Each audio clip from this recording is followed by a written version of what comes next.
I honestly, I get inspired. I paint from my heart, what I've gone through, what I know, what I feel. These are things that the subject matters that I use to transition it to canvas. I can't tell you that when I go into painting, I don't go with a preconceived notion of what I'm gonna do. I just lay the canvas out, throw on a few colors, and just see what I feel. I like to hear music when I paint.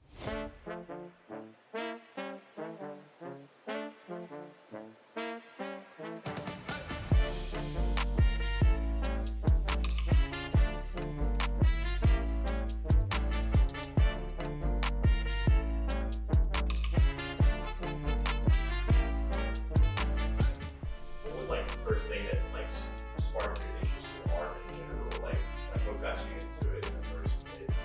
Do you Art, know? art in general, I would say is when I started in the fashion industry.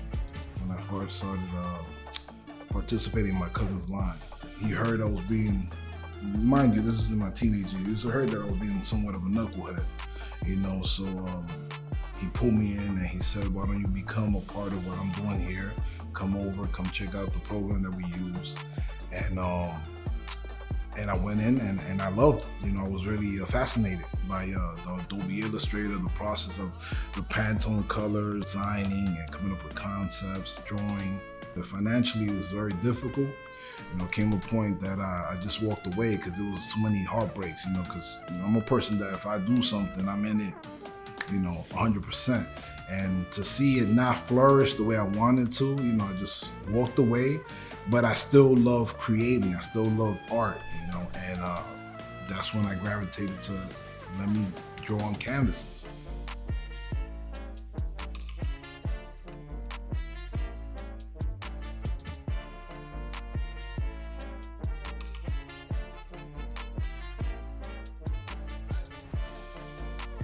I definitely looked up to Basquiat. He's also a Latino artist, so I definitely gravitated towards him, his creativeness, the way that he put together the concepts. It drew, a lot, for me, especially hearing his story, knowing that everybody was against him and he still was able to make it. I try to gravitate to what I know. I do art from my knowledge and what I've been, through in the past, and what I want to convey to the audience. If it's for you and you gravitate towards it, that's fine. I go by the artist name POME, which stands for Product of My Environment. I like to say that I'm a product of my environment, but my environment is also a product of me. I put myself in every piece that I make. I like to think that I give my all and I put myself into each and individual piece. I'm from Brooklyn, New York, and Brownsville actually, and I lived out there for about 35 years or so. I just a couple of years ago moved to Houston, Texas. But growing up there as a young man and as a child and a young man, it definitely makes you grow up fast. Single mother. She's Puerto Rican. My father's Dominican. My father's been in my life.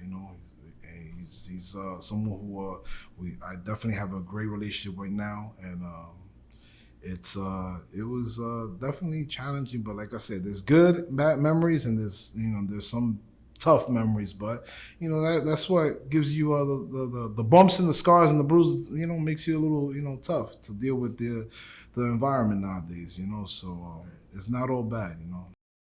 I'm glad that I went through it. It's made me who I am. It's made me streetwise. It's something that I'm glad I went through, and I could definitely teach my kids, how to do better. I'm the type of person that I have to go through it in order to learn the lessons, and I got a lot of lessons I could teach my kids. If you have a dream, pursue it, and for many years I didn't pursue that dream. I was stuck on second guessing myself and whatnot. But at the end of the day, I came to the conclusion that, I don't want to get to the end of it and say, what if, so I said, what, I'm gonna shoot my shot and let it be, let the chips fall, where they may, and And that's what I'm telling them, you know. Life is a risk, you know. You got to take it. You know, I can't just wonder and wonder and wonder. You know, you kill yourself at the end of the day, you know. And it's like I don't want to have any second thoughts when my time comes. I want to know that I gave it my all, you know. Whether it happens or it doesn't happen, you know. They know that dad did his best, you know. So it is what it is. I want them to tell them. I want to teach them, go for your dreams. You know, nobody could do. I can't do it for them. They gotta do it for themselves. No matter how bad they want me to succeed, or if I don't do these paintings, if I don't interview, if I don't get out there and expose myself, no matter how, you know, scared or vulnerable I might feel, it's not gonna happen. You know, so you gotta go out there and put yourself, you know, in the front line and take your shot.